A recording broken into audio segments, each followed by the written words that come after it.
This motor, obviously, I've already got, the cylinder heads off.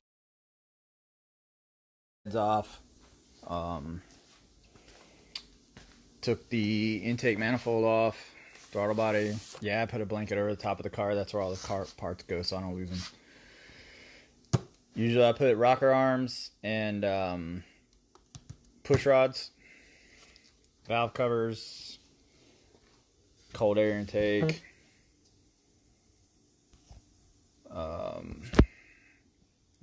coolant reservoir, lines, hoses. While we're talking about that, the water pump.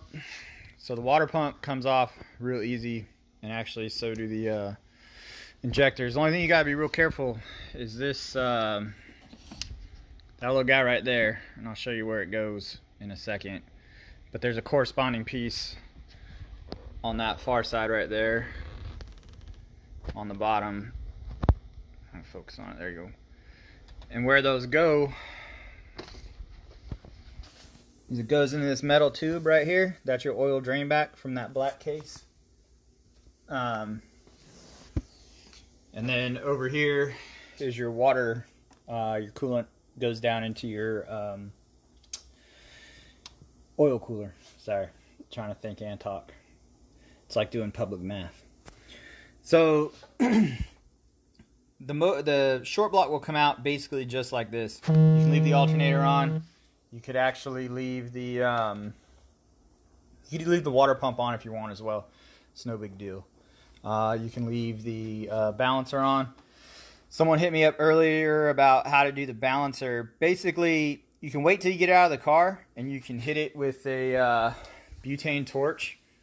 Just hit it around the edge and all that stuff. Basically, what you're trying to do is crack that seal that's around it on the backside, and then just take your, large air torque wrench, or if you've got an electric one, after it's heated up pretty well, just bang it with that and it'll come out. Automatic, guys, that's kind of one of your only options, except for I had a friend of mine, he built me this little contraption here, and what it does essentially is it goes in this way into where your starter is, which I'll try and point out in a minute. I just won't be able to get under the car.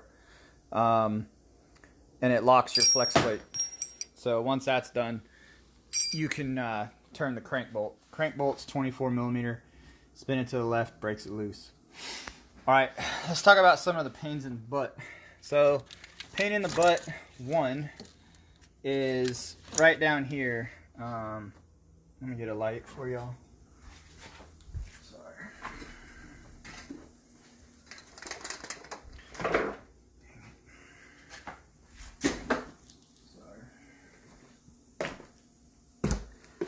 Too much crap going on right now. So, get this headlamp on and going. Alright, Nick, is that you? Yeah, alright. So, if you look right down here, sorry. That bolt right there, it's actually a stud.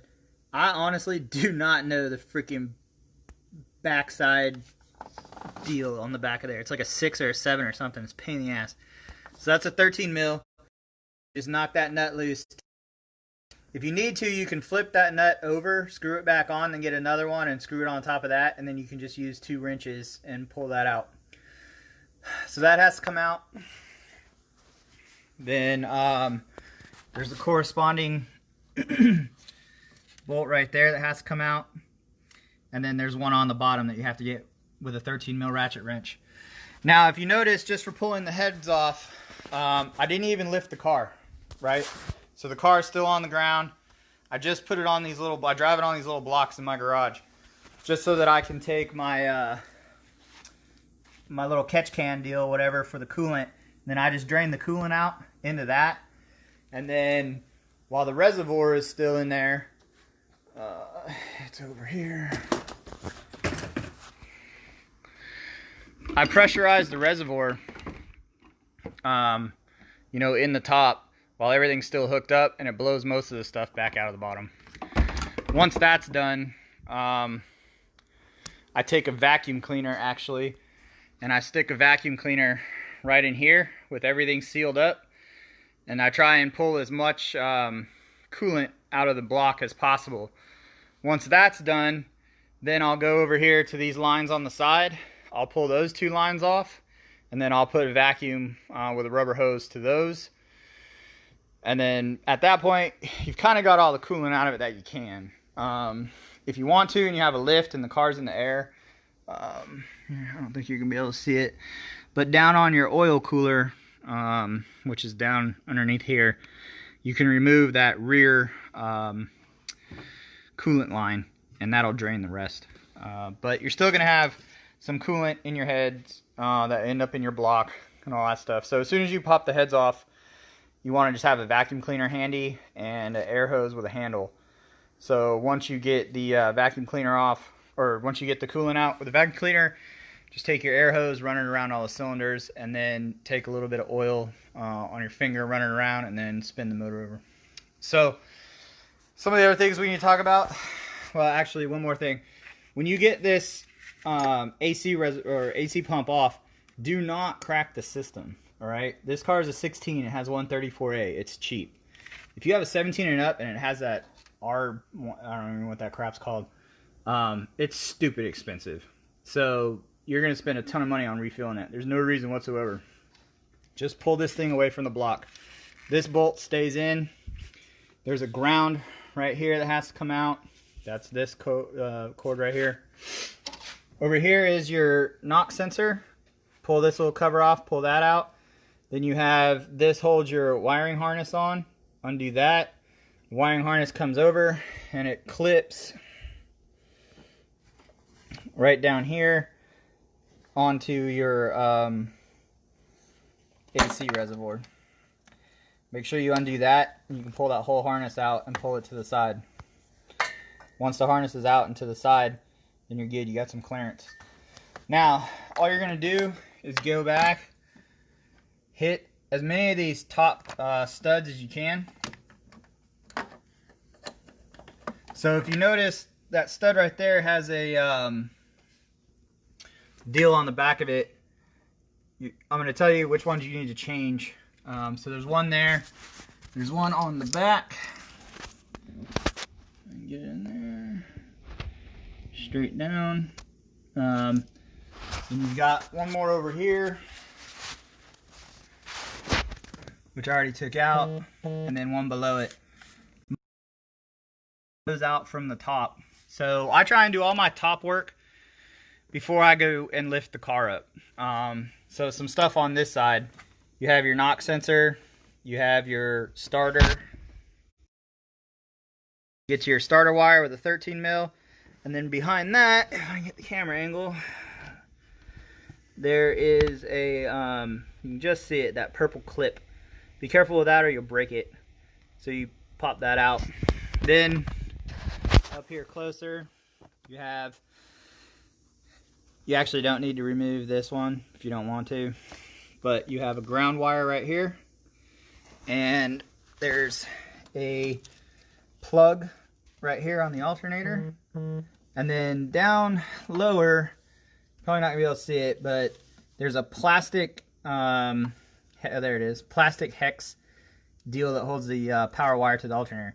Freaking stupid why it's made of plastic, but anyway, if you give that a quick pop, it'll jolt it loose before, you know, it breaks or strips or whatever.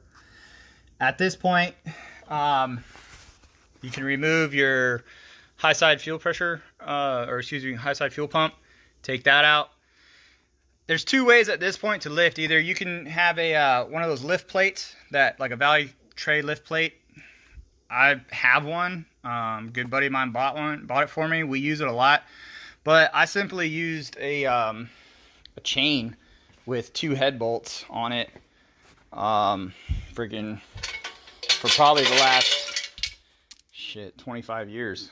So, long story short, when the motor comes up, we want the motor to twist this way. So, most of the time, I'll go from the rear bolt over here, because it's deep, to the front bolt over here because it's deep. This bolt on the driver's side is a short deal. I don't know if you're going to be able to see in there, but you can almost immediately see the threads. So I try not to pull from that one. The chain's not going to do anything. You just leave the longer bolt in quite a bit up higher. Chain sits up higher, but the actual where the chain connects, you need to keep somewhat low. So as you're pulling the motor, we kind of have a binny because this one actually has a hole in the hood. But as you're jacking the motor up and pulling it away, you're going to have to start walking it back because your cherry picker, engine puller, whatever, is going to want to start to hit the hood. So you just keep pumping it back, and then once you rotate the motor so that the alternator clears this pocket right here, the motor will turn sideways. It will clear the whole engine bay. Then you can start walking it back. That'll give you clearance for your oil pan. While we're talking about the oil pan clearance, so this is super important. Should be easier to see on this side. Let me grab something to point it out with. So while you're up here, this is an 18 millimeter bolt right here. Knock that off. And then down here is your two 15 mil motor mount bolts. Knock both of those out too while you're up here. These are kind of a pain in the ass. They're at a bad angle and they're like glued in there. So so you need to get those out as well. I'll explain in a second why. And you got to do, both sides. I was remiss. Before I forget. So every time GM does a vehicle, they screw you with one part minimum. On the Corvettes, it was the hydraulic system for the power steering, and that just sucked ass. This is your cam harness connector. Dude, this thing is a sumbitch. Maybe somebody's got a better idea than I do. However, you have this little red clip on there that you got to push down. And you got to find a way to get your grubby mid in there and pinch it together and pull it down. A lot of times it does not want to come off of this thing, and you'll end up pulling the whole piece out or whatever. It will come out eventually. Somewhat of a struggle. The snuggle struggle, it's real.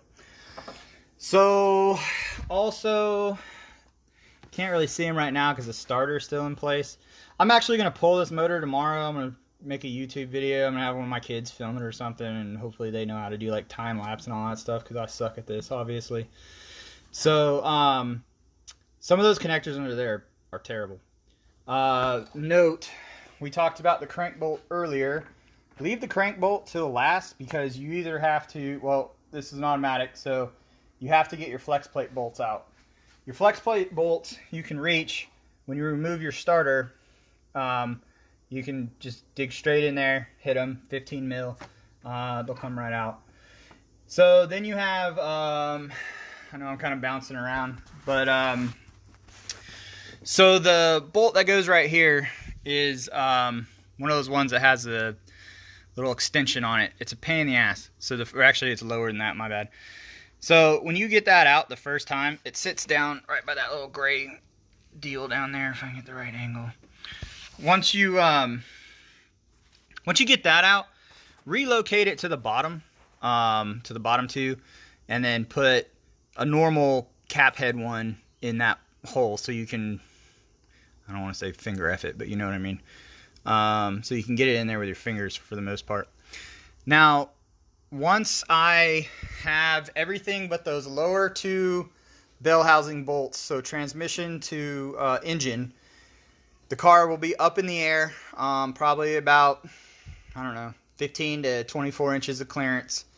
That's why I said try and get everything you can from the top while you're still, at, terrible shot of my groin, but while you're at, hip height, so you can lean over the car and do what you need to do.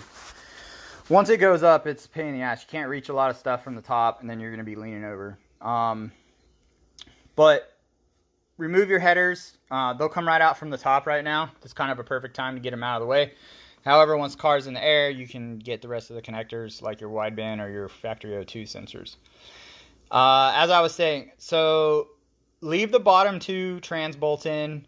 Leave the motor mounts and the intermediate mount. I don't know what that lower section's called, to tell you the truth. Hooked up.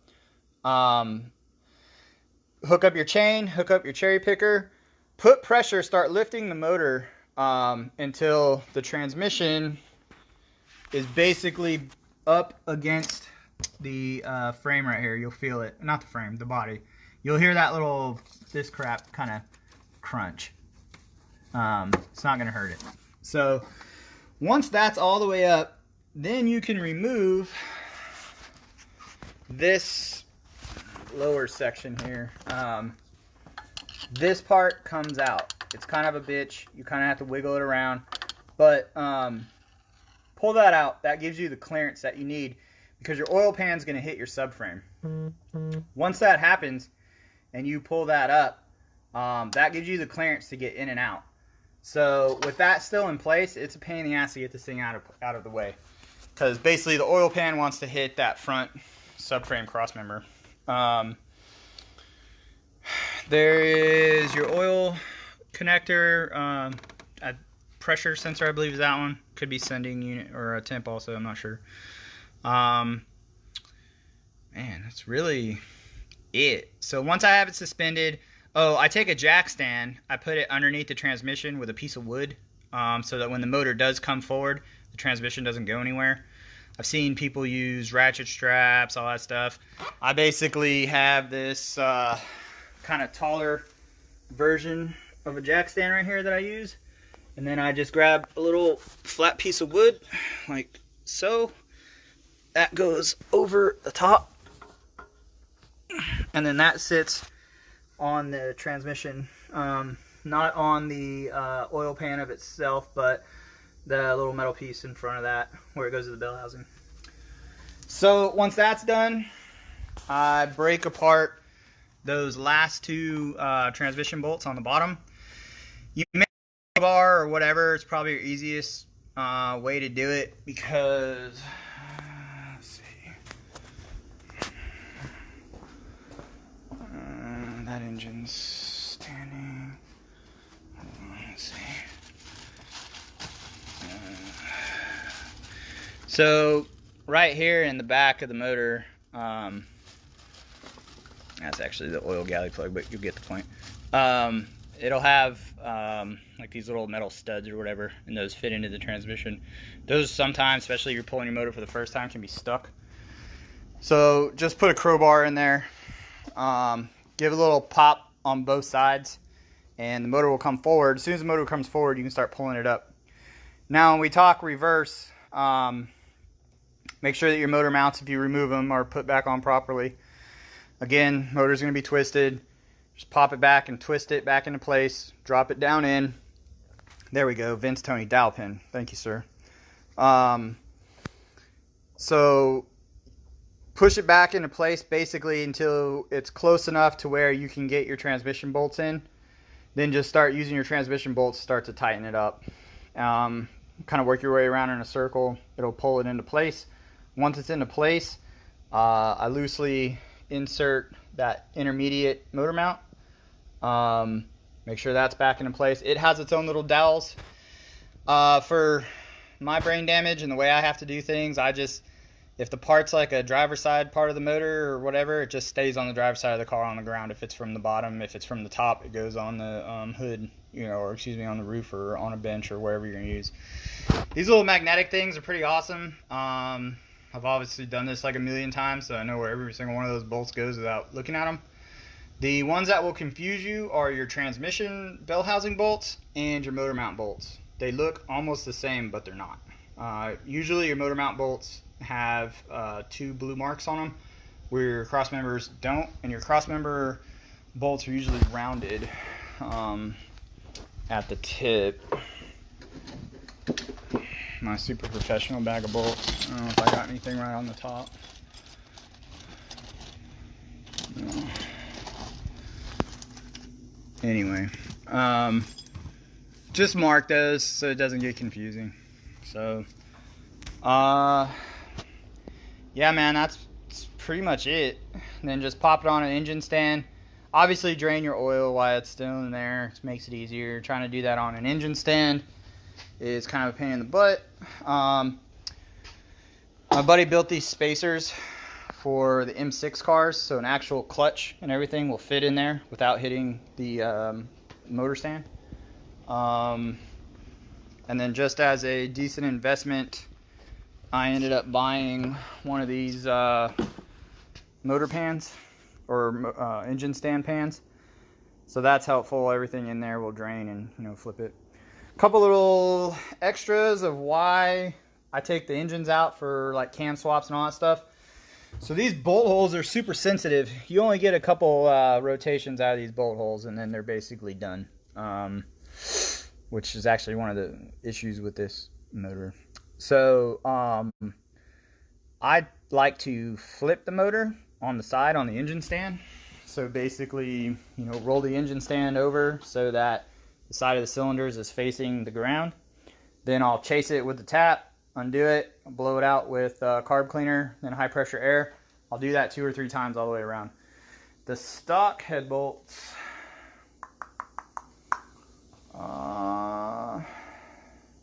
I got a set inside. The stock head bolts have this blue like sealer on it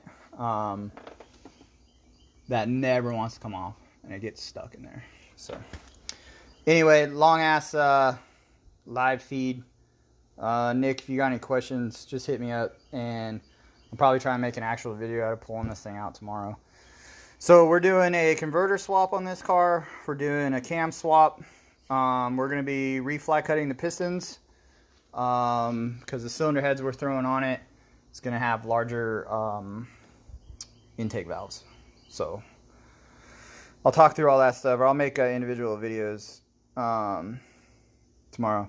And Dan just posted any issues with the ARPs.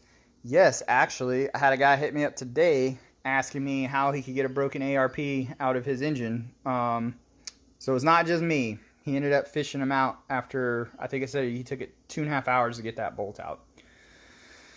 I'm not exactly sure what the deal is with the ARP head bolts. I seriously prefer stock, to tell you the truth. We're using studs on some of the bigger builds. We're going to put ARP head bolts on this. But, you know, follow the sequence well. Make sure that, you know, you have the lube in the correct spots. Studs and bolts, the lube is completely different, like where it goes. So, you know. So this car went 970s with the baby package. I won't tell you whose car it is, but it's going to go a lot faster. So we're way up in the converter, up in the cam, and putting completely different heads on it. So, I don't know. Maybe it'd be nice to see some 940s, but, you know, we'll see what happens. So, anyway, y'all got my DM, so hit me on the side if you got any other questions, and I'll try and answer them. Peace.